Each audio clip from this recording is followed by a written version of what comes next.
A ver, verifique esa palabra, borroso. ¿Está bien? ¿Se escucha claro o borroso? Fíjese, por favor. Ah, con eco. Ya voy a bajar el eco, el ecualizador. Parece que es el ecualizador. Profesor, buenos días. Se le escucha como si Hola. estuviera en un ambiente así como que muy cerrado y la voz como que se contrae, ¿no? Para el mismo espacio donde usted está. Y por eso como que Perfecto. no se Voy le a, entiende muy sí, bien. Disculpe. voy a salir de la cabina entonces. La cabina, estaba en la cabina. Voy a salir entonces casi al límite. Voy a salir.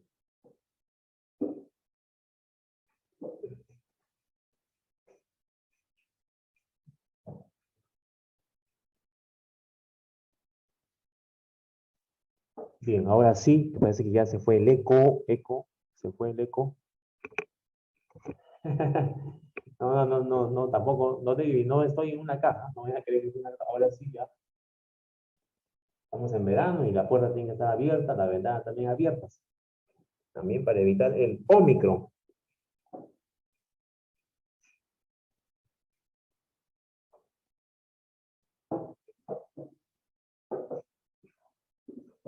Bien, ahora sí, con mucha alegría vamos a presentar nuestra diapositiva. Ha sido preparada también, ha sido preparado con mucho cariño para ustedes esta diapositiva. Están viendo en estos instantes. Primero vamos a presentar los objetivos. Primer objetivo, primero vamos a conocer la estructura interna del texto. Vamos a conocer la estructura interna, cuáles son los componentes de un texto principalmente, y también vamos a identificar las preguntas de jerarquía textual en examen de admisión.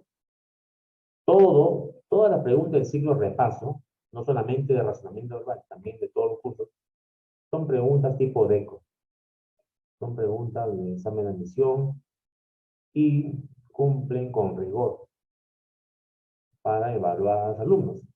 Y por último, en la segunda hora, sí, en la segunda, como dice Genghis, luego va a haber una práctica. La práctica va a ser a la segunda hora. Esta primera hora vamos a hacer una teoría, vamos a hacer un ejercicio de aplicación. Así es. ¿Estamos de acuerdo, Davis? Por supuesto, Davis. Ahí sí, vamos a empezar entonces con la definición.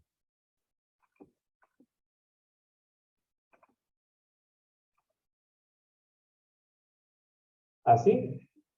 A ver, un momentito. Chample.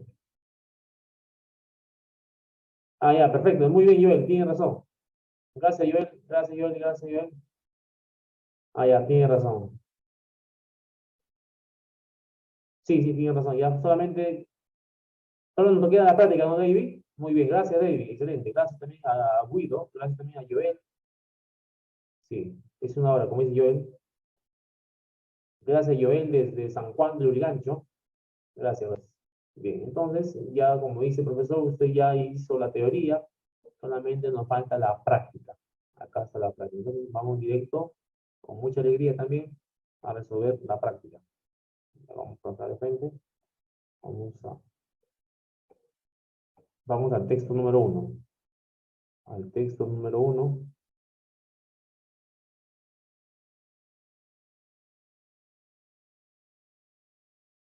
Ah, entonces, ya hicimos también la práctica. Ah, solamente falta la resolución, ¿no? Algo rápido, ¿no? Para que usted no se quede, digamos, con la duda de la pregunta, porque sé que también en la pregunta uno ha habido un problema en la 1. Dice, profesor, en la 1 no entendí esa palabra circular. ¿Cómo es eso de circular? Porque yo circular lo tomé como transitar, como tránsito, pero no sabía que había otro significado.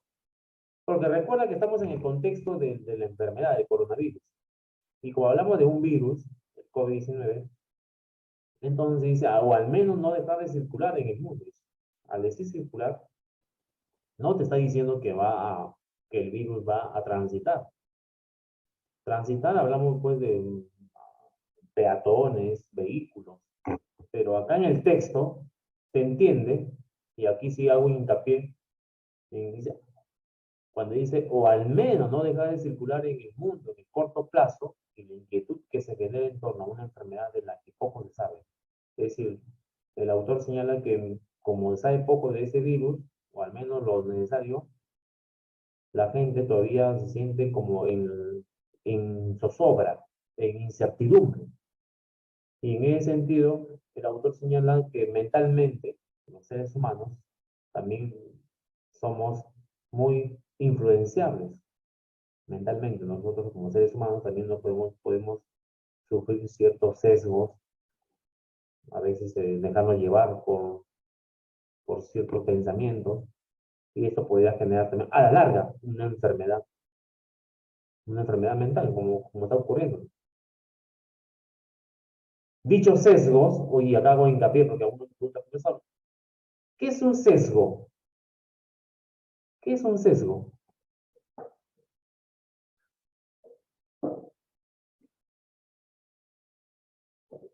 ¿Qué es un sesgo, profesor? ¿Qué es eso de sesgo?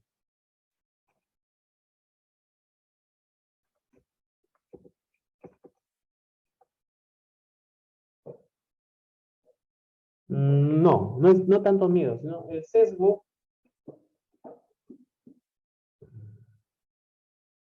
puede ser un razonamiento incorrecto. Tómalo como razonamiento incorrecto, o sea, un error de razonamiento. Error. Por ejemplo, un sesgo, mira, ocurrió durante la primera ola. En la primera ola, cuando en el mes de marzo, abril, comenzaron a llegar viajero de Europa hacia el Perú, y los primeros contagios comenzaron a elevarse, comenzó pues también una ola de personas que hicieron cola, larga cola en el supermercado. ¿Y qué compraban en los supermercados esas personas? Principalmente, ¿qué compraban? Ah, muy bien, compraban papel higiénico. Papel higiénico. ¿Y por qué, profesor? ¿Y por qué papel higiénico? Agua, no sé qué más compraban, ¿no? Claro que después los mercados se llenaron y compraban pues saco de arroz, saco de azúcar, por supuesto, ¿no? Porque pensaban que iban, y a eso se refiere al sesgo. Es un sesgo, muchas veces sesgos que pueden generar también toda una especie de delirio colectivo. ¿Qué tal, Giovanni? A ver, vemos aquí a Giovanni. Giovanni ya está presente. Giovanni ya está presente. Esos pensamientos muchas veces incorrectos, esos son los sesgos, ¿no? Que nos hacen llevar. O también durante el movimiento telúrico que hoy en la mañana, temprano, algunas personas, algunas personas que por los nervios, como ocurrió con este ciudadano que se lanzó desde el tercer piso, bueno, ha resultado herido, entonces a veces no medimos la consecuencia. A eso se le llama sesgo, ¿no? Sesgos son errores de razonamiento, errores, algo, razonamientos incorrectos. Entonces, querido postulante, te estoy diciendo que en el último párrafo el autor dice que lamentablemente mucha gente se deja llevar por esos sesgos, influenciado también por la televisión, por las imágenes, y también, como dice, también entramos en pánico, ¿no? Por el virus. Actuamos por la duda, dice, tomamos medidas de seguridad e imaginamos el evento como más probable de lo que realmente es desde el punto de vista frío de la estadística. Es decir, en las situaciones inciertas tomamos ciertos recaudos sin tener en cuenta el escenario real. A esto se le conoce como omisión de las probabilidades. ¿Qué significa omisión de la probabilidad? Quiere decir que la persona no toma en cuenta que hay también probabilidades de evitar el contacto, y muchos ya extreman ya exageradamente las medidas de seguridad, la medida de bioseguridad.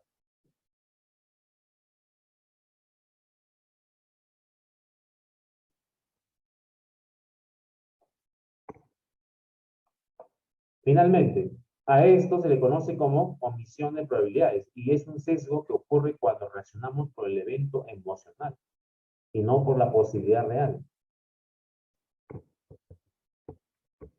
Por ejemplo, acaba de terminar la Navidad y nosotros emocionalmente, ¿qué hacen las personas normalmente en Navidad? Compran, ¿no? Compran, ¿no? Emocionalmente compramos árboles de Navidad, regalos, emocionalmente, nos dejamos llevar por lo emocional y, no, y dejamos de lado lo racional, lo cual no quiere decir que uno sea un Grinch, no, sino simplemente que el autor señala que los sesgos ocurren siempre, esos sesgos, esos errores de lógica ocurren en todos los niveles. Bien, en conclusión, entonces el texto nos habla de cómo reacciona el ser humano mentalmente, emocionalmente, cómo reacciona ante un contexto como el COVID-19. Este virus, que aún tiene sus variantes, tiene variantes como el Ómicron, todavía pues nos puede también generar este tipo de situaciones, como lo estamos viendo. En conclusión, entonces, tema del texto, ¿de qué se habla? De las reacciones mentales, emocionales que genera el virus COVID-19 en el ser humano, cómo reacciona el ser humano. Vamos a la clave, ahí vamos a preguntar también a nuestro compañero David. David, ¿qué marcaste en la 1? Sí, coincide con nuestro compañero Giovanni, también coincide. Hay coincidencia también con Paola, con Jessica, muy bien. Entonces vamos a la clave. Claro, le había dicho en el inicio, le dije que transitar, si bien es cierto, la mayoría marcó transitar, pero hemos visto que aquí en el texto, si circular, si un virus circula, es porque este virus se está propagando. Profesor, pero no hay para la palabra propagar, no está. Ya dije que en el examen de admisión, si no hay un sinónimo de propagar, entonces busca una palabra que se relacione lo más cercana a una enfermedad. ¿Y cuál se relaciona a una enfermedad? Por supuesto, a un virus infectado.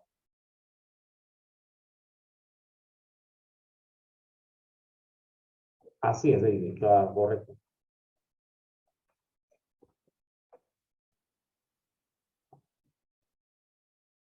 Claro, como dice Mauri, es porque dice, ¿no? Con nota, ¿no? Dice con nota, por supuesto, Mauri. Dos, el texto gira en torno a, bueno, entonces, el texto ya hemos dicho que gira en torno a cómo el ser humano reacciona ante los peligros. Ya el ejemplo más claro lo hemos tenido hoy día, ¿no? En la mañana, cómo reaccionamos ante un peligro, cómo reaccionamos frente a un peligro. ¿No? Como que nos bloqueamos, ¿no? Lo racional, que, lo, lo racional queda catapultado o sepultado mediante lo emocional y nos volvemos más emocionales. Salimos a veces sin zapatos, a veces salimos así como estamos. ¿Por qué? Porque está el lado emocional, pues, señores. Por lo tanto, Pepe Lucho, como dice aquí, la respuesta sería bar como la única, no hay otra. Número 3, es incompatible. Señores, cuando dice incompatible, ten en cuenta que San Marcos consideran como incompatible aquella información sesgada. Información sesgada, quiere decir información tergiversada, ilógica, irracional. Pero también incompatible es aquella información que es extratextual o una información que no está en el texto, pero que no tiene nada que ver con el texto. Información incompatible. O una idea descabellada, una idea que no es cierta. A ver, veamos la respuesta. La A, la ansiedad nos prepara para manejar de forma anticipada los peligros. ¿Sí o no?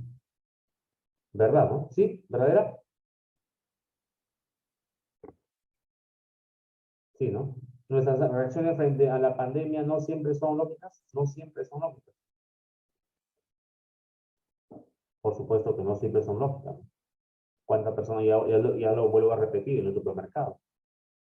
Llevándose pues famosas, los famosos papel higiénico. ¿Qué más? Las emociones podrían determinar nuestras reacciones frente a la pandemia. Las emociones podrían determinar nuestras reacciones frente a la pandemia, ¿sí o no?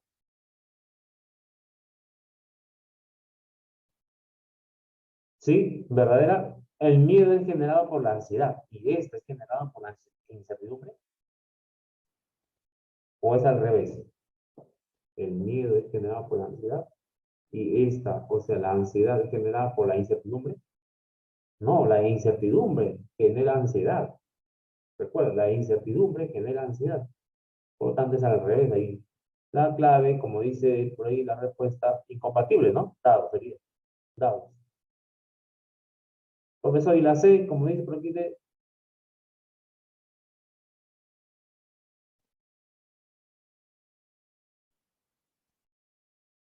ya, vamos a explicar nuevamente aquí, como dice, profesor, yo marqué la C. ¿Puede explicarme por qué? Y la C, ¿por qué no? Ya, vamos a ver. Las emociones podrían determinar nuestras reacciones frente a la pandemia. Sí, es verdadero. Pero como aquí tenemos que subrayar, nos piden la incompatible. Recuerda, la incompatible quiere decir información que sea falsa, ¿no? Información falsa. Y observamos, Jerry, que la C, cuando dice las emociones podrían determinar nuestras reacciones frente a la pandemia, es cierto, pues las emociones podrían determinar. No solamente ante la pandemia, también ante cualquier situación peligrosa. Por ejemplo, imagina, estás de turista en el Polo Norte, eres turista y de pronto estás en Alaska.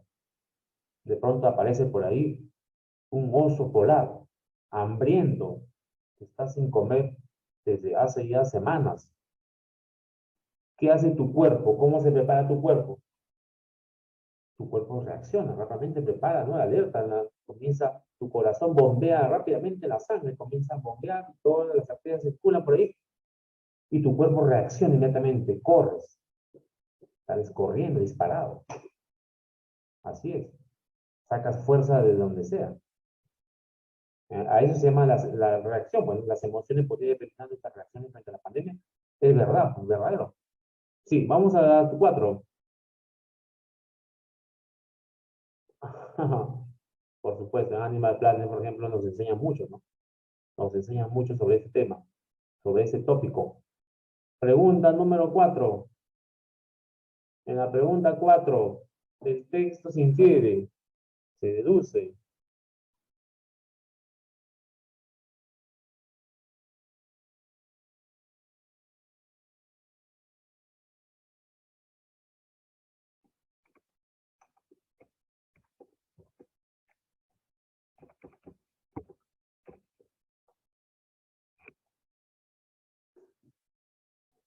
Esta pregunta de inferencia, de deducción, muchas veces el alumno puede caer en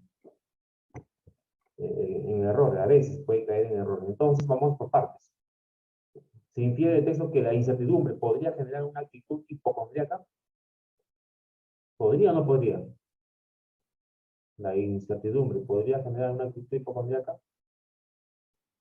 ¿Qué significa, profesor, hipocondríaca? Y el hipocondríaco, recuérdalo, recuerda, el hipocondríaco es aquella persona que, que cree estar enfermo, que cree que tiene una enfermedad, que constantemente está consultando al médico, que va a la clínica, que va a los hospitales, que cree que tiene una enfermedad, pero el médico lo evalúa y no hay nada.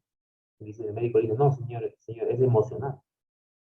No es que tiene una enfermedad, sino que usted cree tener una enfermedad. Es como un enfermo imaginario. Incluso está postrado en cama durante muchos meses, pero todo está en su imaginación. Entonces el hipocondríaco es aquella persona que porque ya está tosiendo o porque ya siente dolor de cabeza, cree que tiene el COVID, cuando en realidad no, simplemente es por el estrés.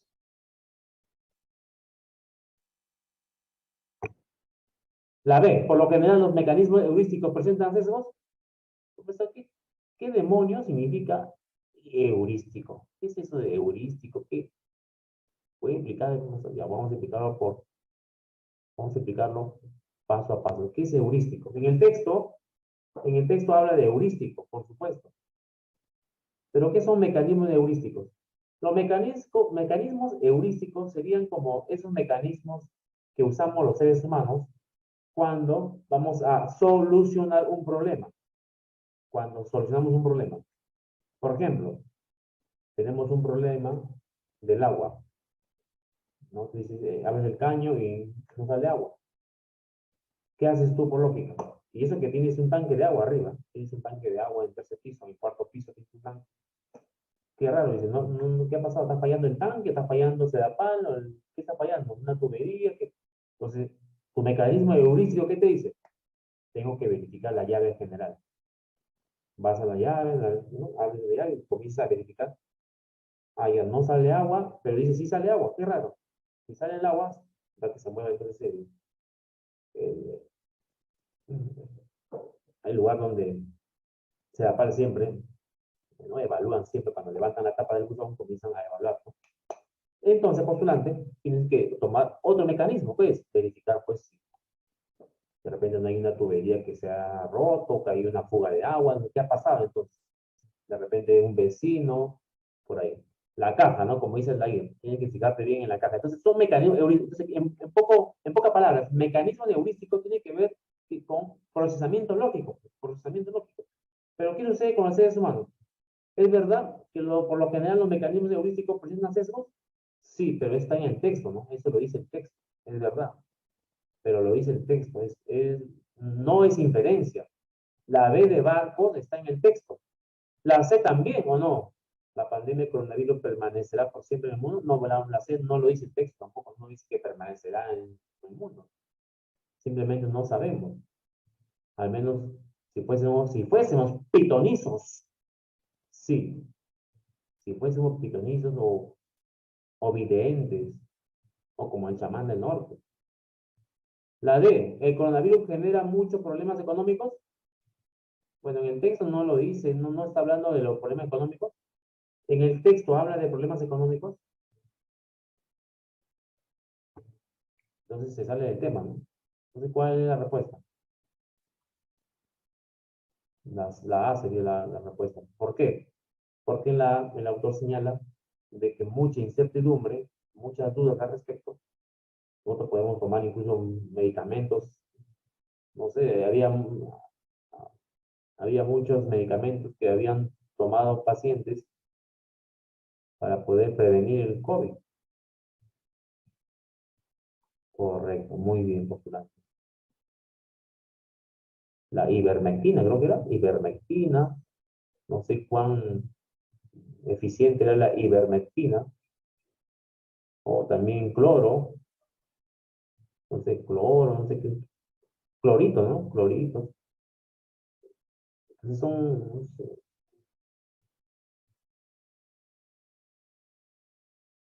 sí, la respuesta entonces sería la A. Y la 5, si el coronavirus fue una enfermedad, si el coronavirus fue una enfermedad totalmente conocida, entonces, mira, si el coronavirus fuese como la gripe o como una enfermedad ya conocida, que podría ser un resfrío, una enfermedad conocida, entonces no habría tanto, como dicen por ahí en el lenguaje popular, tanta laraca, ¿no? Como dicen algunos, el lenguaje popular, ¿no?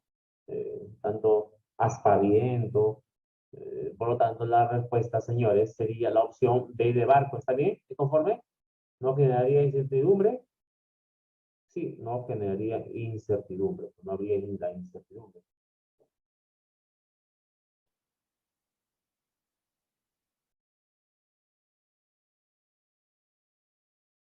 Cacofonía, ¿no? Sí. Anda ahí. ¿Qué es la cacofonía? ¿Recuerdas? Muy bien, correcto. No, cacofonía es mal sonido. Muy bien. ¿Mal sonido o sonido desagradable? Sí,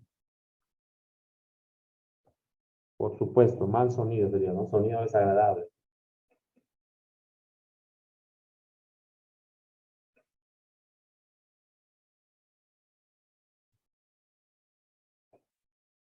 Y vamos a pasar ahora al texto número 2. Bueno, el texto 2 también es un texto bastante actual, muy actual, y sobre todo que nos hace reflexionar sobre este problema de la violencia contra la mujer. Cuando hablamos de violencia no nos referimos solamente a la violencia física, también a la violencia psicológica, también la violencia económica y la violencia como dice el texto, sexual también, ¿no? Violencia en diversos niveles. El autor del texto en el primer párrafo presenta el tema. O sea, si el texto presenta el tema al inicio, ¿qué tipo de texto es? Por supuesto, por supuesto que sí. Si el tema está al inicio está la idea principal, entonces es un texto, recuérdalo siempre, es un texto analítico. Analítico porque la idea principal está al inicio. Como debe ser, Davis. Siempre recuerda al autor, siempre tenemos que leer el pensamiento del autor. Por supuesto, leer el pensamiento del autor. Porque para entender el texto tenemos, recuerden que leer un texto como un diálogo, una conversación entre el autor y el lector. Nosotros como lectores tenemos que dialogar con el autor para poder comprender. Tiene que haber una cierta empatía también. Cierta empatía, como dice Davis. Ajá. Entonces, en el primer párrafo ya está el tema, ahí está el tema central. Nos va a hablar sobre la violencia en la mujer que se ha generalizado. Ahora, pues, ministros o presidentes también ya se pronuncian. Incluso el Papa también, el Papa Francisco ya se ha pronunciado sobre esta plaga que afecta a las mujeres y vulnerando sus derechos fundamentales.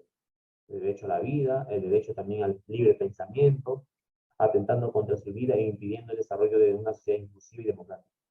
Ahora, si hablamos de Afganistán, si hablamos, por ejemplo, de los talibanes, de la zona del Medio Oriente, bueno, ahí existe una cultura, pero la cultura también proviene de la religión. Y es ahí donde las mujeres también son vistas, ¿no? Prejuiciosamente. Las mujeres usan un tipo de atuendo llamado burka. Las burkas cubren todo el cuerpo, prácticamente, todo el cuerpo. Solamente ellas pueden mirar a través de una especie de rejillas, de mallas, que se coloca en la vista, delante de sus ojos, y pueden así transitar por las calles. Hablo de las ciudades de Afganistán, algunas ciudades donde las mujeres tienen que transitar con ese atuendo que las cubre totalmente. ¿Es, profesor, ese tipo de violencia también? ¿O no? Es su cultura, profesor? Es parte de su cultura, de su tradición. No podemos decir que hay violencia ahí. Me dirán algunos me dirán así, me dirán, pensarán, profesor, pero es su cultura, no es que haya maltrato. Claro, visto desde los ojos occidentales, claro, visto desde los ojos occidentales podemos verlo así. Pero también en el mundo occidental, la televisión, la televisión también transmite, ¿cierto? La publicidad sobre todo transmite la cosificación de la mujer y también la música también. No sé si van a escuchar una canción también de reggaetón o alguna canción de letras ciertos cantantes, donde también se cosifica a la mujer.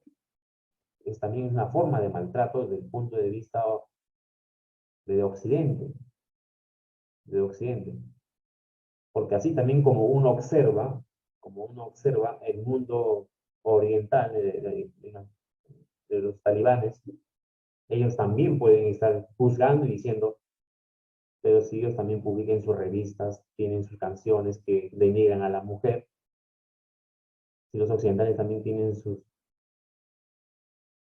televisión donde se cosifica a la mujer, ellos también tendrán sus propios pensamientos del mundo occidental.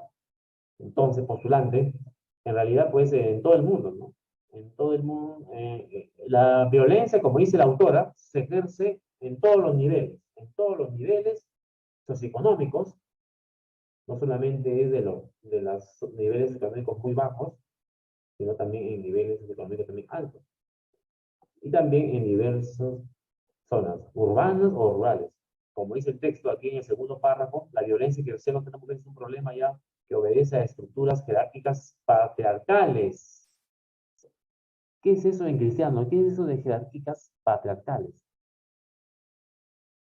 ¿Has escuchado la palabra patriarcal? Patriarcas. No, patriarca tiene que ver con los padres, ¿no? Los padres. Patriarca viene de padres, pero también patriarcal tiene que ver con la hegemonía de los varones, de los varones. Se está refiriendo que a la norma, las leyes, las normas, las leyes, los códigos han sido siempre reflejo de la autoridad del hombre, ¿no? De la autoridad, como dice el Lair, la mayor autoridad del hombre. O sea, en todos los siglos, durante muchos siglos, muchas culturas, la mayoría de los códigos, las normas, la ley han sido pues también hechas por varones. Y se ha excluido también a la mujer. Y en ese sentido, en el texto señala que tiene también un trasfondo cultural. La violencia tiene un trasfondo cultural, donde las mujeres son vistas como objetos desechables y maltratables. Prueba de ello es de que las múltiples violaciones a nuestros derechos se desarrollan tanto en tiempo de paz como en tiempo de conflicto armado. Bueno, en la Segunda Guerra Mundial, por ejemplo, las tropas enfrentadas, los ejércitos también ocasionaban a la población, ojo, en los ciudadanos, la población que no estaba en guerra, en la población, porque los ciudadanos también tienen sus derechos, también habían sido violentados. Entonces, todo ello conlleva que tanto en tiempo de paz como en tiempo de guerra, siempre las mujeres, la parte más débil, son las que sufren mucho. Y con ello se evidencia que las mujeres se enfrentan a la discriminación también del Estado, de su familia y de la comunidad en general. Las mujeres siempre se enfrentan a la discriminación y violencia del Estado, la comunidad y la familia. Se dice así durante muchos siglos, ¿no? Que las mujeres han tratado de enfrentarse a esta hegemonía, pero la respuesta, ¿cómo ha sido? La respuesta ha sido también prácticamente, también la reacción ha sido muy fuerte. Cabe resaltar, dice que existen distintas clases de violencia en las que las mujeres siempre han sido protagonistas, siendo la más destacada la violencia física, la sexual, la psicológica, la violencia económica y la autoinfligida. Bueno, la violencia económica, saben ustedes que se da porque normalmente o tradicionalmente los varones siempre han ejercido un papel de la manutención, han ejercido la manutención en el hogar tradicionalmente y muchos varones al tener esa función también han ejercido cierto control sobre ellos. Pero hoy en día, si vemos que las mujeres pueden llegar a ser profesionales y con ello también tener independencia económica, va a ser muy difícil que el varón en este caso ejerza pues una presión económica o al menos una violencia económica. Porque si el varón ejerce el control del dinero y, y somete tal vez a la mujer mediante presiones económicas o tal vez mediante amenazas económicas, esto puede acarrear también cierta violencia, ¿no? Es un tipo de violencia emocional, ¿no? Emocional. De repente una madre soltera que no recibe la manutención para sus hijos, para que puedan estudiar, también se ejerce un tipo de violencia. Finalmente, también está, dice el texto, en la parte final, estas violencias no son exclusivas, dice, de ningún sistema político o económico, desgraciadamente se dan en todas las sociedades del mundo, en todas las sociedades se dan este tipo de maltrato. Bueno, en el Perú no se escapa de eso también. Y hemos visto pues cómo en nuestro país en los últimos años ha aumentado el tipo de violencia.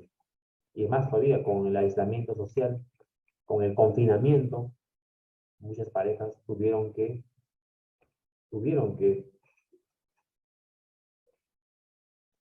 estar pues al lado del agresor muchas veces, al lado del agresor o al lado de su victimario. Las estadísticas son muy frías acá en el Perú. Del 2003 al 2005, en ese lapso, del 2003 al 2005, se reportaron 265 casos de crímenes contra mujeres. Se refiere a asesinato, ¿no? Asesinato, feminicidio. Y luego dice en el 2018, antes de la pandemia, o antes de la pandemia del 2019, Solamente en ese año, en el 2018, en un año, ya había 149, casi 150 víctimas de asesinato. Mientras que en el 2019, los dos primeros meses, enero y febrero, en enero y febrero ya habían ya 22 víctimas. 22 víctimas. Llegó la pandemia. ¿Y qué pasó, profesor, en ese lapso? ¿Hay estadísticas? ¿Hay datos? ¿O ya no hay datos? ¿Qué crees tú? ¿Disminuyó o aumentó? ¿Qué crees? 2020, la pandemia, 2020, 2021. Uno puede decir, profesor, ¿no tenemos datos o hay información? Si hay información, hay datos. Ya pronto van a ser revelados. Aumentó. Entonces, lo más lógico es que aumente. ¿Por qué? Por los problemas económicos, ¿sabes que los problemas económicos generan conflictos? Los problemas económicos generan conflictos. Si en el hogar hay problemas económicos, lo económico prima, va a haber discusión por el dinero, por la plata. Entonces, eh, sabes que durante esa primera ola, segunda ola, también muchas personas dejaron de trabajar, más estrés, porque nadie podía salir. Entonces, esto se ha incrementado, ¿no? Notoriamente. Bueno, según la OMS, América Latina es la segunda región, ¿no? Con más índices de víctimas. La segunda región con índice más alto de muertes de mujeres por violencia. Y eso es lo más grave. Esperemos, pues, que las autoridades, alcaldes, alcaldes, presidentes regionales, congresistas, puedan al menos leer el texto o al menos conocer los hechos, la causa profunda y puedan al menos dar una respuesta rápida y sobre todo pues también que puedan solucionar al menos los problemas que les aflige a muchas mujeres de la región. Vamos a la pregunta número 6. Señores, ¿qué marcó en la 6? La palabra plaga se relaciona con el término, una plaga. Una plaga puede ser como algo negativo, como un, sí, así es. Entonces, una enfermedad puede ser, una plaga es una enfermedad, una colonia, ¿cómo que una colonia? Calamidad sería la respuesta. Una calamidad. ¿Y qué es calamidad? Calamidad tiene que ver con aquello, un efecto negativo, pernicioso. Es decir, se relaciona con la desgracia, con una desgracia, ¿no? Una plaga.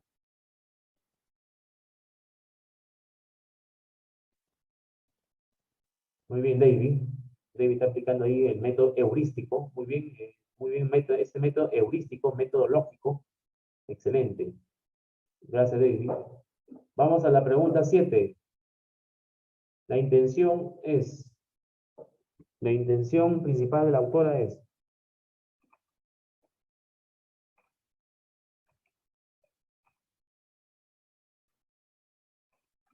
ujú.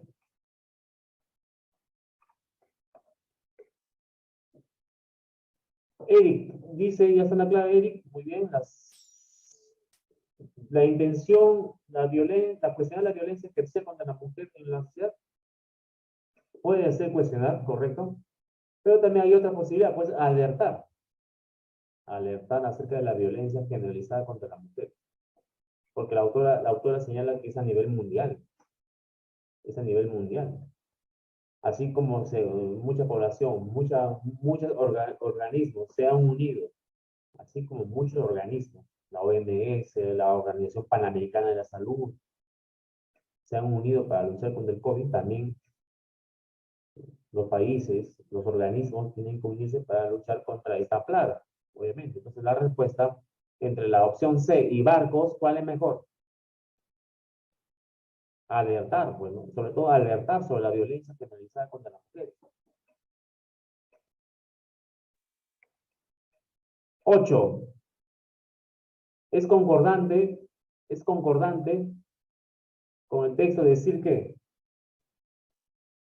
una sociedad que no reconoce el mismo valor a todos sus integrantes fomenta la injusticia. Verdadero, pues no fomenta la igualdad, el mismo valor, entonces estaríamos arando en el mar. 8, la A de Aduni. Pregunta 9.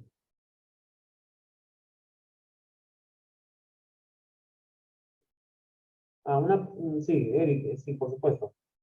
Vamos a explicar así.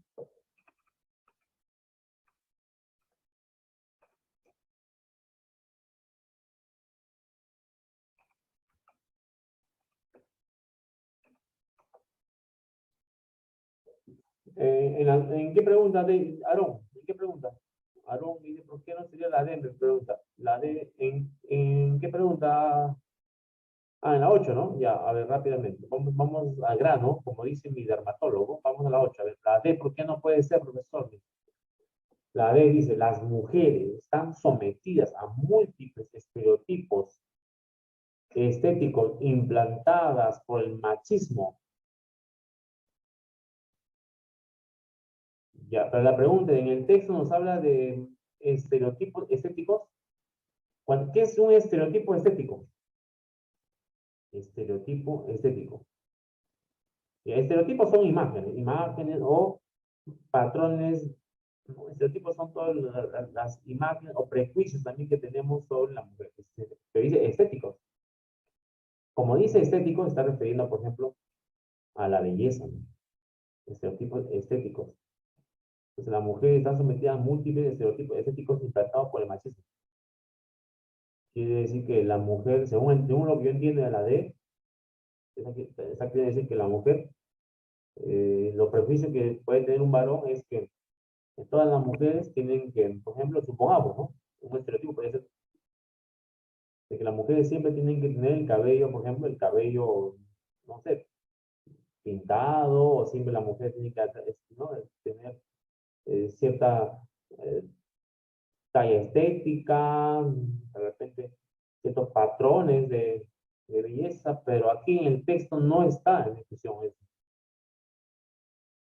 Entonces, Aarón, la respuesta en la D, si marcamos la D de dados, ya nos estamos yendo del tema estético, o sea, el tema de la belleza, pero acá en el texto no está en cuestión lo bello, la belleza, no. Están hablando sobre la violencia. Sí, vamos entonces a la número 9. La respuesta se colige, ¿no? ¿La autora asume una visión ecuménica? Sí. Asume una visión ecuménica de la violencia contra la mujer, es verdad. Asume una visión ecuménica. Profesor, ¿y por qué la A no puede ser? Ser mujer es una condición que pone en riesgo y desprotección. Ser mujer es una condición que pone en riesgo y desprotección.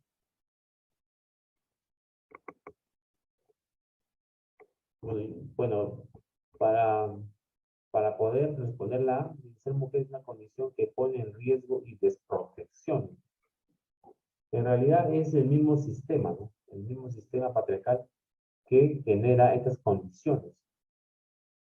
No es que porque uno nace mujer, ya pues no podemos decir que la causa, ¿no?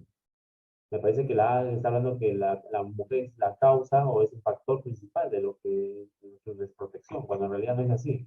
Más bien son los factores culturales, sociológicos.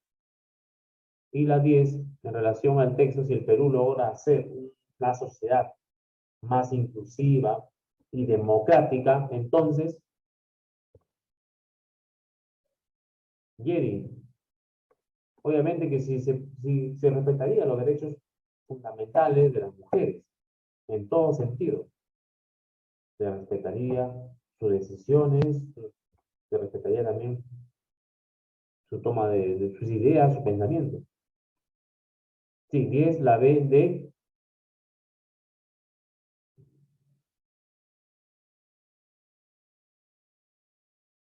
Brian. Texto 3. En el texto 3 nos habla de cómo la cultura afroperuana ha contribuido, cómo ha contribuido en la formación también de la identidad del Perú. Bueno, en el texto 3A señala que en realidad ha sido poco estudiado, ¿no? La presencia de afrodescendientes en el Perú ha sido muy poco estudiada debido a que, ¿cuál es la causa ¿Cuál ha sido la causa por la que en el Perú no se tomó en cuenta la historia, el aporte de los afrodescendientes? ¿Cuál es la causa? Ahí está, en el texto. La causa es justamente de que siempre ellos han aparecido o han sido tomados como subalternos, que dice que no han sido abordados en su real dimensión. Por lo general han pasado desapercibidos porque esa mirada de la historiografía oficial no le ha dado pues una mirada adecuada. Más bien han dado una mirada de soslayo, una mirada de, vamos a decirlo así, digamos, han querido ignorar. Tal vez ha habido una especie de soslayo, pero no la han visto en su real dimensión. Existe una invisibilización de la población afroperuana y una visión reduccionista de sus aportes al desarrollo de la República y de la cultura peruana. E incluso algunos han puesto en cuestión el estatus del pueblo afroperuano como parte constitutiva de la nación. Es decir, como que han dicho, a diferencia pues, con otros países como Colombia, por ejemplo, donde la población afrodescendiente es numerosa, o en Ecuador, donde también la población es numerosa, bueno, no tan numerosa como en Colombia o como en Haití o como en Cuba, en República Dominicana. Si comparamos Jamaica, este país ha habido gran población afrodescendiente. Tal vez la cantidad, por la cantidad no han sido tomados en cuenta. Pero el autor señala que en el texto 3A, y acá termino, dice que se plantea que la historiografía oficial ha asumido una mirada discriminadora de los grupos sociales populares instalados en una cultura oral como la afrodescendiente. Y además, porque en el Perú ha primado un mestizaje, como ha primado un mestizaje entre lo español y lo andino, entonces esto ha generado que la población afrodescendiente no haya sido valorada en su gran dimensión. Veamos qué dice el texto 3B. El texto 3B señala lo contrario, señala que la nueva historiografía, no la antigua, porque la antigua es poco conservadora, la antigua historiografía no tomada en cuenta, pero ahora la nueva sí. La nueva historiografía considera que los afrodescendientes han jugado un papel muy importante, un papel decisivo en la larga y dinámica historia local del periodo colonial peruano. Bueno, tenemos, por ejemplo, a grandes representantes de la cultura afrodescendiente, y con esto pues termino aquí. Entonces, enumerar sería pues amplio. Tenemos aquí grandes aportes tanto en el deporte como en la música también, y también en el ámbito de las artes. Sí. Voy a dar la clave y termino. 11. En la 11 postulante la respuesta es la A de Aduni, por supuesto, la A de Aduni, porque el texto 3 es lo que concuerdan los autores. 12, término mirada con otras diversas actitudes, excepto, ¿no? Salvo es menos, hay una que no es tomada en cuenta. La consideración. 12, la A. 13, 13, se puede deducir, ¿no? Inferir dados, 13 dados. 14, de la argumentación del texto 3B, cuál podría ser un argumento que para otorgarle protagonismo al pueblo afroperuano. Y concluimos que la respuesta sería la opción casa, la función de intermediario. Han sido pues ellos los que han entretejido esta relación de la formación de la identidad del Perú. Y finalmente la 15, la argumentación del autor del texto 3B, es válido deducir que el legado de un pueblo puede medirse en términos cualitativos, ¿no? No tanto en lo cuantitativo, sino cualitativo. Bien, muchas gracias por su atención y me despido hasta la próxima semana.